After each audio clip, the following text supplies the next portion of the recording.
स्वयं भगवान श्री राम जी ने वाल्मीकि रामायण के अंतर्गत दर्शाया गया है कि जब महाराज दशरथ का देहांत हुआ था, तब उस समय कुछ देर के लिए कल्पांत किया था, रुदन भी किया था, लौकिक क्रियाएं भी की है। और हमारे शास्त्रों के अनुसार हमारे समाज के भीतर ऐसी जो लौकिक क्रियाएं हैं, जैसे कि उत्तर क्रिया, जल अंजलि का दान देना, और अपने पितरों को, यानी जो व्यक्ति मृत्यु को प्राप्त हुए हैं उनके लिए अपनी जैसी परिस्थिति है इसके अनुरूप, इसके अनुसार पिंड और अन्न का दान, भोजन का दान करें, ताकि जो पितृ हैं, जो स्वर्गवासी हुए हैं, उन लोगों को वो भोजन मिल सके और वो तृप्त हो सके। इसलिए कुछ दिनों तक जब उनका दाह कर्म किया होता है, उसके कुछ दिनों तक जो जीव है वो यहाँ का, यानी कि पृथ्वी लोक को छोड़ करके स्वर्ग लोक को पधारे हैं, वो जीव कुछ दिन तक अपने पुत्रों और पौत्रों के द्वारा, अपने परिजनों के द्वारा दिया हुआ दान वो स्वीकार करता है, इसका भोजन भी करता है और जल की अंजलि भी ग्रहण करता है। और इसका सीधा उल्लेख वाल्मीकि रामायण के भीतर किया गया है, और शायद 105वां सर्ग यानी कि 100वां सर्ग है, इसके बाद में ये दर्शाया गया है।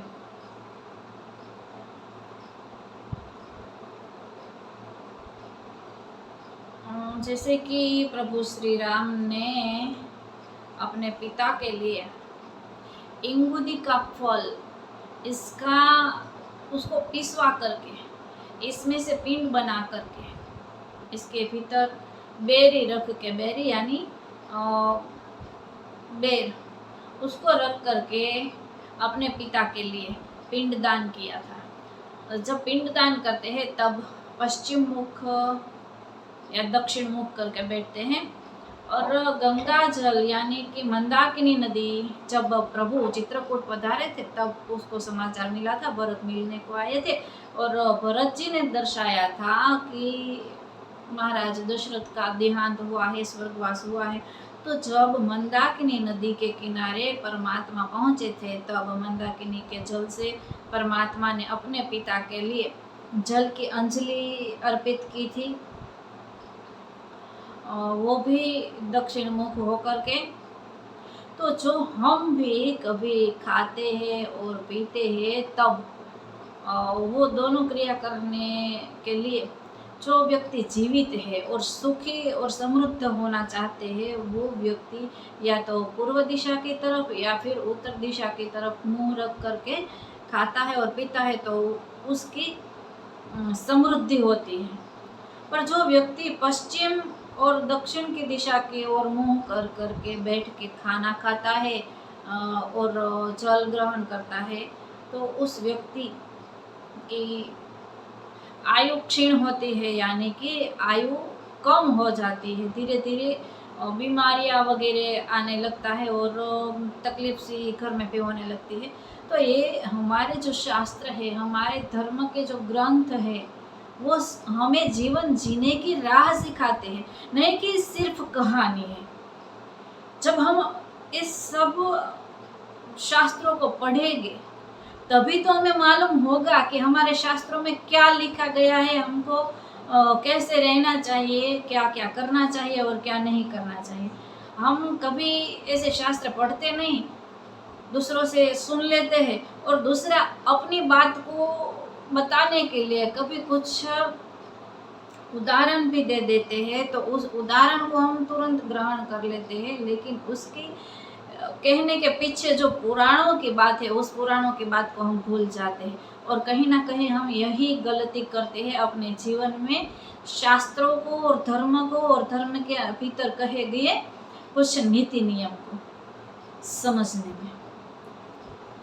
तो जितना हो सके इतना हमारे ग्रंथों को पढ़िए, समझिए, और अगर समझ में न आए तो किसी समझदार व्यक्ति यानी कि जिसको शास्त्र का ज्ञान है, शास्त्र में लिखे गए शब्दों का अर्थ का ज्ञान है, उसको पूछिए। और उसको पूछने के बाद जो शास्त्रों में नीति नियम बताए गए हैं इसके तरह ही जीवन जिए तो जिंदगी में जीवन जीने के लिए बहुत ही आनंद आएगा। और जो दुख है वो ऐसा शास्त्रों में कहीं भी नहीं लिखा है कि दुख चला जाएगा, लेकिन हाँ इतना चौकस है कि जो दुख है उस दुख को किस तरह से भूल करके आगे बढ़ा जाए। तो इस वाल्मीकि रामायण के भीतर जब दशरथ जी का देहांत हुआ था और इस देहांत के दौरान चारों भाइयों को दशरथ जी का स्वर्गवास होने का दुख हुआ था, तीनों माताओं को दुख हुआ था, सीता जी सहित चारों बहुओं को दुख हुआ था। और तब श्री राम जी ने शोकातुर होते हुए भी बड़ा बेटा है जो रघुकुल का, अब इसके कंधों पे रघुकुल का भार आया है, वो श्री राम दर्शाते हैं कि ज्ञानी पुरुष यानी कि जो व्यक्ति ज्ञानवान है उसको शोक आता है, पर कुछ क्षण के बाद, कुछ समय के बाद उनको अपने आप को संभालना पड़ता है और अपने परिवारजनों को भी संभालना पड़ता है। श्री राम जी यहाँ दर्शाते हैं, वाल्मीकि जी ने लिखा है, दर्शाया है कि प्रभु श्री राम जी ऐसा अपने भाइयों से बोले थे। क्या बोले थे कि जब राम जी ने राज्य के ग्रहण के लिए प्रार्थना करते हुए भरत जी की बात सुन करके नगर के भिन्न भिन्न मनुष्यों ने उसका भली भांति अनुमोदन किया, तब शिक्षित बुद्धि वाले अत्यंत धीर भगवान श्री राम ने यशस्वी भरत को इस तरह दुखी होकर विलाप करते देखा। उन्हें सांत्वना देते हुए कहा, यानी कि स्वयं प्रभु श्री राम ने अपने छोटे भाइयों को और अपने परिवारजनों को और अपने नगरजनों को इस तरह से सांत्वना दी है। किस तरह से सांत्वना दी है कि ये जो संसार है वो संसार सत्य तो दिखता है, पर इसका सत्य एक और भी है। जन्म है, हम जन्मे हैं, मनुष्य बन करके हम आए हैं, तो हमारा जन्म ये इस पृथ्वी पर है, हमारा कर्तव्य भी इस पृथ्वी लोक पर है, पर जो इस कर्तव्य के साथ साथ हमारा दूसरा भी कुछ कर्तव्य है। आइए सुनिए कि क्या कहते हैं प्रभु श्री राम। भाई, यह जीव ईश्वर के समान स्वतंत्र नहीं है, यानी कि हम लोग जो ईश्वर, जो परमात्मा, जो भगवान हम जिसको कहते हैं वो स्वतंत्र है। जब इच्छा हुई तब जन्म लेते हैं, जब इच्छा हुई तब मृत्यु, यानी कि इस देह को छोड़ करके स्वयं वापस चले जा सकते हैं। सुख या दुख अपनी इच्छा के अनुसार वो भोगते हैं, उसको ईश्वर कहते हैं। तो कहते हैं कि इस पृथ्वी लोक पर जब हम मनुष्य बन करके आते हैं तो हमारा जीवन वो स्वतंत्र नहीं है, यानी कि पृथ्वी लोक के ऊपर जो जो नीति नियम है, सुख के, दुख के, हर्ष के, शोक के, जन्म के, मृत्यु के, कुछ कार्य के, कुछ यश के, कुछ कीर्ति या कुछ अपयश के, जो भी नियम है, इस नियम के दौरान हमें चलना ही पड़ता है, स्वतंत्र नहीं है। अतः कोई यहाँ अपनी इच्छा के अनुसार कुछ नहीं कर सकता। काल इस पुरुष को इधर उधर खींचता रहता है, यानी कि जो समय है वो ही सब कुछ करता है। प्रभु श्री राम जी जब राज्य के राजा बनने के लिए तत्पर थे, यानी कि राजा बनने की जब घोषणा की थी, तब भी समय ने ही अपना काम किया था, और जब वन को पधारे तब भी समय ने ही अपना काम किया है, यानी कि काल, काल यानी समय, समय सबको इधर उधर खींचता रहता है, और काल ही मनुष्य को जन्म देता है, और काल ही मनुष्य का कर्तव्य संपूर्ण करा करके इसको वापस स्वर्गलोक यानी कि इस लोक को छोड़कर परलोक को ले जाता है। समस्त संग्रहों का अंत वो विनाश है। हम अपने आप को एक बहुत प्रभावशाली या शक्तिशाली, सबसे अच्छा या सबसे धनवान दिखाने के लिए सब कुछ संग्रहित किया करते हैं, और वो संग्रह कब तक? जब तक हमारा नाश नहीं होता है, यानी कि हमारी मृत्यु नहीं होती है, वो संग्रह तब तक ही हमारे पास रहता है। लौकिक उन्नतियों का अंत पतन है। जब हम उन्नति कर लेते हैं कि हमने इतना कमाया, हमने इतना नाम किया, इसने उतना अपना अच्छा कार्य करके इतना नाम बढ़ाया, वो सब क्या है? जब तक उस व्यक्ति का पतन नहीं होता, यानी कि उसकी कीर्ति का जब तक नाश नहीं होता, तब तक उसकी कीर्ति की पताका फरकती रहती है। लेकिन जब एक बार उसका पतन होना शुरू होता है, तो वो सब संग्रहित किया हुआ लौकिक धन या लौकिक यश, लौकिक कीर्ति, वो सब भी धीरे धीरे नष्ट होने लगती है। एक ही बुरा कार्य व्यक्ति की लौकिक प्रतिष्ठा को नष्ट कर देता है, यानी कि पतन। संयोग का अंत वियोग है। बहुत ही अच्छी तरह से परमात्मा यानी कि प्रभु श्री राम ने यहाँ हम सबके जीवन को जीने के लिए सरल राह दिखाई है।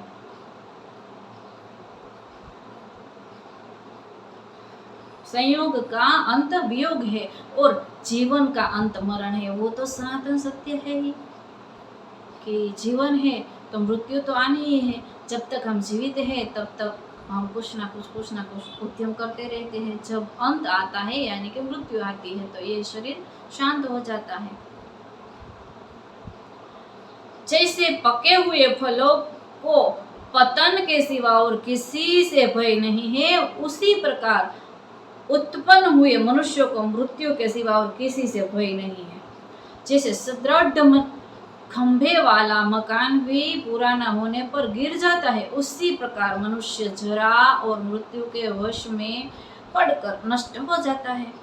जो रात बीत जाती है वह लौटकर फिर नहीं आती है। जैसे यमुना का जल से भरा हुआ समुद्र की ओर जाती है, उधर से लौट कर नहीं आती, इसी तरह व्यक्ति का जीवन दिन व दिन वृद्धत्व को प्राप्त होता है और मृत्यु की तरफ चला जाता है, वहां से लौट करके नहीं आता। दिन रात लगातार ही बीत रहे हैं और इस संसार में सभी प्राणियों की आयु का तीव्र गति से नाश कर रहे हैं। जब एक दिन, दूसरा दिन, तीसरा दिन, ऐसे दिन के बाद रात, रात के बाद दिन आती है, हम कुछ ना कुछ उपलब्धियां प्राप्त करते हैं, तब हम बहुत गर्व अनुभव करते हैं कि हमने इतने साल में इतना कर लिया, इतनी साल में इतनी आयु है और हमने इतना कर लिया। 1 साल बीत गया, 2 साल बीता, 3 साल बीता, वैसे हम आनंदित होते हैं। पर हमको नहीं पता होता है कि जो दिन बीतते जाते हैं, इसके बाद मृत्यु हमारे नजीक आती रहती है।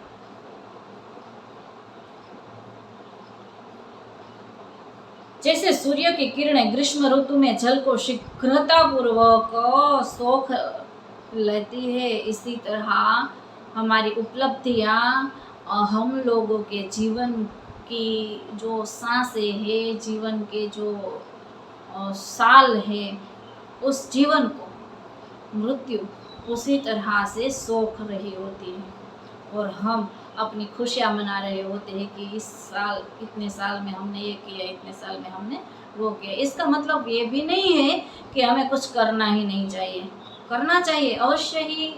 प्रयत्न और प्रयास, उद्यम करते ही रहना चाहिए, पर एक बात को हमेशा अपने लक्ष्य में रखिए कि जो जिंदगी है, इस जिंदगी के बाद में मृत्यु अवश्य है, तो कोई अमर रहने वाला नहीं। तो इसलिए छल से, कपट से, किसी को धोखे में रख करके या किसी के साथ छल कपट दगा ऐसा करना नहीं चाहिए, क्योंकि अमर कोई भी रहने वाला नहीं है और जो अमर नहीं रहने वाले हैं, इसके लिए किसी का दिल क्यों दुखाए। भगवान श्री राम ने यह भी कहा है कि तुम अपने ही लिए चिंता करो। अब सुखी रहने के लिए जो मार्ग बताया है परमात्मा ने, प्रभु श्री राम ने, उसको जरा सुनिए। तुम अपने ही लिए चिंता करो, दूसरे के लिए क्यों बारंबार शोक करते हो। जो चला गया है वो वापस आने वाला नहीं है, और जो हो गया है, अब हमारे जीवन में भी जो कुछ घटित हो गया है वो बारंबार घटित न हो और नहीं होने वाला। इसलिए जो हो गया उसको भूल जाओ और अपने जीवन के अंदर आगे बढ़ो, क्योंकि दिन रात करके, ऋतु करके, मास करके, सब एक दिन करके बढ़ते ही जा रहे हैं और हमारी आयु कम होती जा रही है। और इस कम होती जा रही आयु में अगर हम अपने पीछे हो गए हो वो सब बातें को याद कर करके जब हम उस आने वाले दिन को भी व्यतीत कर देंगे तो हमारे पास अच्छे कर्म का जो कोई फल होना चाहिए वो तो नहीं आएगा। इसलिए जो हो गया वो हो गया। अब क्या करना है इसके बारे में सोचो। स्वयं भगवान श्री राम ने वाल्मीकि रामायण के अंतर्गत पिता के मृत्यु के बाद अपने भाइयों और नगरवासियों, माताओं और सबको ऐसा संदेश दिया है। वो संदेश ही मैं आपके सामने प्रस्तुत यहाँ कर रही हूँ। कोई इस लोक में स्थित हो या अन्यत्र गया हो, जिस किसी की भी आयु तो निरंतर क्षीण हो ही रही है। मृत्यु साथ ही जलती है, साथ ही बैठती है और बहुत बड़े मार्ग की यात्रा में भी साथ ही जाकर वह मनुष्य के साथ ही लौटती है। यानी कि जब हम जन्म धारण करते हैं तभी से जन्म के साथ साथ मृत्यु भी हमारे साथ ही आई हुई होती है। हमारे क्षण पले पल का जो साथ देने वाली है तो वो एक है जीवन और एक है मृत्यु। दोनों चीज़ें हमारे साथ ही चलती है। हम कहते हैं कि 100 साल के बाद यानी 80 साल के बाद या फिर 50 साल के बाद व्यक्ति का देहांत हुआ यानी कि मृत्यु हुई, तो मृत्यु सहसा उसी दिन ही नहीं आती। हर रोज़ धीरे धीरे जैसे हमारी ज़िंदगी बढ़ती है वैसे वैसे ही हमारी मृत्यु की जो समय रेखा है वो हमारे निकट आती रहती है। यानी कि एक तरफ जन्म और एक तरफ मृत्यु, जन्म से लेकर के मृत्यु तरफ की गति यानी कि जीवन। शरीर में झुर्रियां पड़ गई, सिर के बाल सफेद हो गए, फिर जरावस्था से जीर्ण हुआ मनुष्य कौन सा उपाय करके मृत्यु से बचने के लिए अपना प्रभाव प्रकट कर सकता है। अब कौन ऐसा व्यक्ति है जो शरीर शिथिल हो गया हो और देह के भीतर कहते हैं कि बूढ़ापा आ गया हो, बाल सफ़ेद हो गए हो। इसको अभी तो कुछ ऐसा पदार्थ आया है कि बाल को फिर भी काला कर लेते हैं लोग और चेहरे पे जो झुर्रियाँ होती है उसको भी ठीक करवा लेते हैं। लेकिन जो मृत्यु आती है उस मृत्यु को कैसे ठीक करोगे।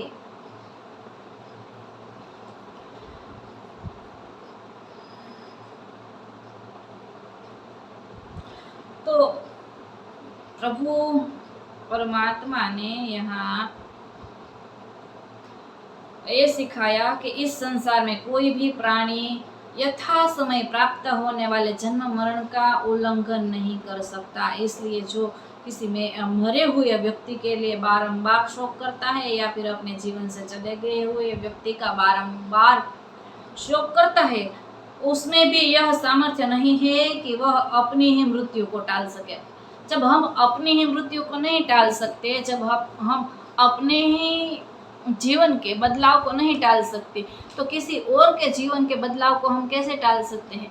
तो किसी और के मृत्यु के लिए इतना शोक करना हितावह नहीं है। परमात्मा श्री राम स्वयं यहाँ हमें समझा रहे हैं कि हमें जीवन में जो हो गया उसे पीछे छोड़ करके जो होने वाला है उसकी तरफ दृष्टि करके हमें जीवन में आगे बढ़ना चाहिए। और यही था प्रभु श्री राम जी का